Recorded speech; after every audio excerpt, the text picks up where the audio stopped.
Antología se encuentra todo este espectro un poco, que es un espectro bastante amplio. Algunas voces que apuntan más expresamente a una reivindicación identitaria,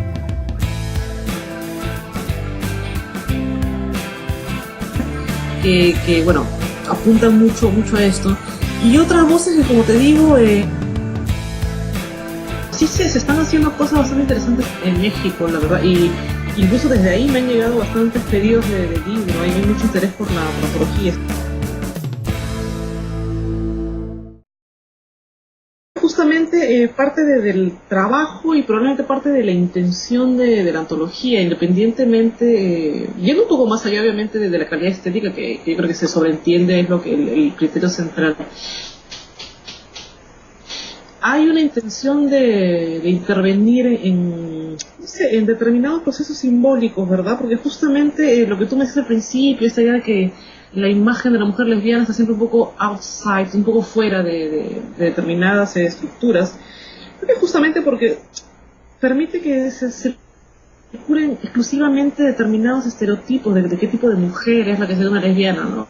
Bueno, o es la típica hipermasculinizada, o es la excesivamente sexualizada que aparece en ciertos videos simplemente para satisfacción masculina, ¿verdad? O sea, dentro de esos estereotipos, la verdad que claro, o sea, tienes esos estereotipos y dices, o sea, no voy a poner esto, ¿verdad? O sea, ¿para qué?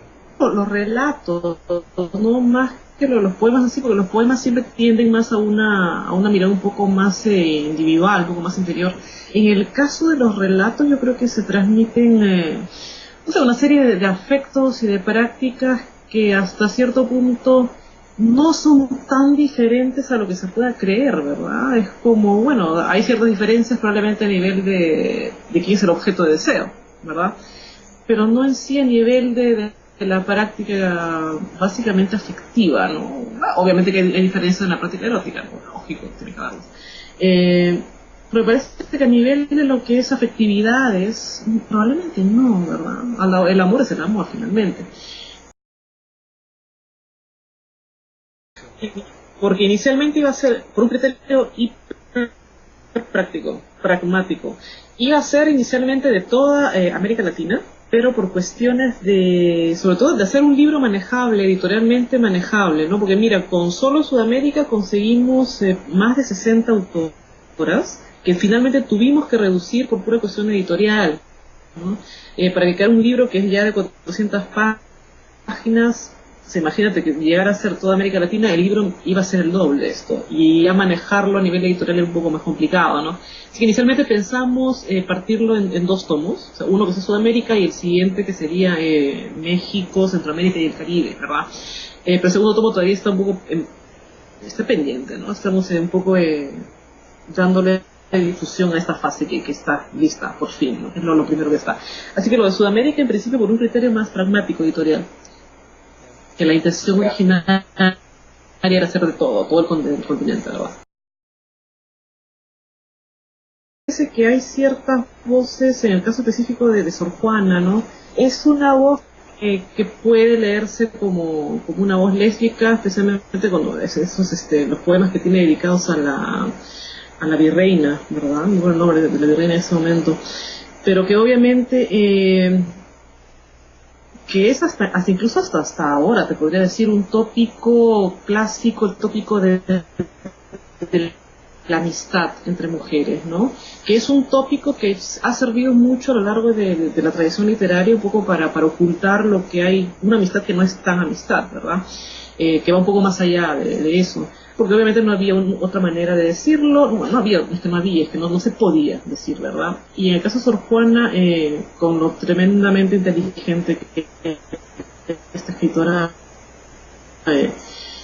usaba justamente esto, lo que Josefina Ludmer llama genialmente las tretas del débil, ¿verdad? Utilizar estos tópicos literarios, apropiárselos de una manera muy astuta para expresar algo más, ¿no? Algo más de lo que inicialmente, de lo que aparentemente una lectura muy al ras podría significar, ¿no? Pero sí, puse lo de Sor Juana como una mirada un poco tratando, no lo profundicé específicamente porque como te digo, escapaba un poco al alcance del estudio introductorio en sí, que quería enfocar un poco más en escritoras contemporáneas, pero sí quería mencionar que habían escritoras ya previamente que han trabajado la temática, independientemente de sus efectos particulares, ¿verdad? Los efectos privados, es otro tema que habría que revisar ahí. No sé, otra dentro de la tradición, Gabriela Mistral, por ejemplo, ¿no? En el cual han salido estudios hace bastante poco. El caso de Pizarnik, probablemente, ¿no? Es un poco independientemente de cómo trataría esos aspectos o no. Pero hablando ya de las pioneras, específicamente en el caso de la antología, sí hice mención, que sí me parecía importante en el ámbito más contemporáneo, mencionar en el aspecto poético a Cristina Pérez Rossi y en la cuestión de narrativa de novela a Silvia Bolodi, ¿no? Una mujer de ahí. Era la idea tratar de hacer una especie de una mirada rápida a la tradición, ¿verdad? Pero lo de Sor Juana, sí, me parece buena acotación la tuya. Es casi una bisabuela, creo, por decirlo de una manera. Pero claro, un detalle acá, por ahí porque ya recibí ese tipo de comentarios, ¿no? Decir, o sea, que determinada escritora trabaja determinada temática, creen que es como encasillarla. Cómo leemos ciertos textos, hasta qué punto la propia mirada del lector no elimina ese rastro homoerótico que existe o no, o se borra en determinados textos. Algo que se me ocurre ahora, esta escritora del Siglo de Oro, María de Zayas, tiene una serie de cuentos que hasta hay unos estudios desde hace probablemente 10 años, que era hasta hace 10 años era leído como una escritora además del Siglo de Oro, desde el punto de vista de la literatura femenina, etcétera, pero está recibiendo recientemente lecturas donde sí implica que hay un juego ahí hay personajes femeninos que se visten de personajes masculinos para seducir a mujeres, ¿no? A partir de ahí digamos que hay la posibilidad de empezar a leer este tipo de personajes y de una reelaboración de la temática, porque justamente un poco lo de Sor Juana, ¿no? No había manera de decir ciertas cosas o había que ocultar ciertas cosas, ¿no? Yo creo que ahí hay un elemento más de una problemática de lectura, más de que escritura y circulación, ¿verdad? El problema de cómo leemos ciertos textos, nuestra lectura justamente oculta determinados elementos textuales, o cómo nuestra lectura puede empezar a abrir ciertos relatos donde aparentemente no existían, ¿no? Entonces, hay todo un trabajo, y eso lo mencioné en la introducción, hay un trabajo casi genealógico que construir ahí, ¿no? Genealógico en el sentido casi Foucaultiano, en el sentido de crear incluso una especie de historia y reconstrucción de los conocimientos, ¿verdad? Una especie de reelaboración discursiva de la historia. Yo creo que a partir de ese punto de vista hay todo un trabajo pendiente que hacer, ¿no? Una especie de arqueología de estos textos que no han sido leídos como textos de temática lésbica, pero probablemente podría estar ahí la función de futuros investigadores. Estas escritoras están exactamente yendo en contra de determinadas estructuras, ¿verdad? Porque a cierto punto yo creo que la postura en contra de es peligrosa porque termina reforzando justamente las estructuras a las cuales supuestamente está atacando, ¿verdad? Ahora, yo no sé, incluso en algunos casos muy particulares, especialmente porque usan mucho ciertas estructuras humorísticas, hay mucha noción del sarcasmo en ellas, mucha ironía sobre todo, al punto incluso de llegar a reírse de sí mismas en cuanto voz narrativa, en cuanto personaje. Por lo mismo no sé hasta qué punto sean voces que deseen buscar cierto tipo de canonización, ¿verdad? Porque incluso había que cuestionar también una canonización para qué y de quién, ¿no? Mencionabas lo de la cultura letrada, cuando estamos justamente en un momento en que la cultura letrada está como, o sea, no sé hasta qué punto la ciudad letrada todavía tiene calles, ¿verdad? Por decirlo de una manera. Donde ya estamos pasando a otra cosa y donde hasta cierto punto, digamos, el poder de no es lo que era hasta hace, ¿cuánto? 60 o 70 años probablemente, ¿verdad? Yo creo que ya son otros los cánones, otras estructuras, incluso otros los procesos de asimilación a determinadas estructuras no sé cómo llamarlas, incluso la noción de canon puede ser un poco también conflictiva, ¿verdad?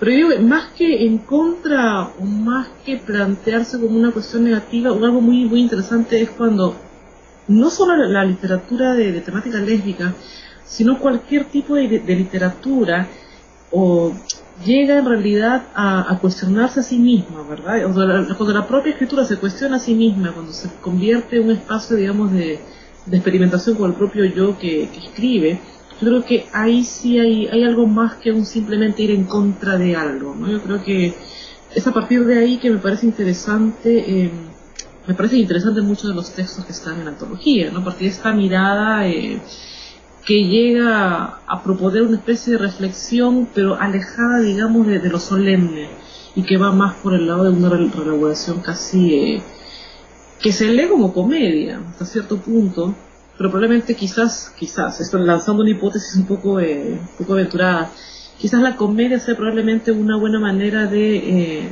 reelaborar determinados puntos de vista, de reelaborar determinados cánones, o de repensar probablemente las estructuras de la sociedad letrada, ¿no? Porque por ahí hay una vía probablemente de acceso a repensar determinadas cosas, no en un antagonismo en contra de algo, sino en una risa que probablemente creo yo es lo más inteligente, ¿no? A cierto punto. Pero, ¿cuál era la pregunta?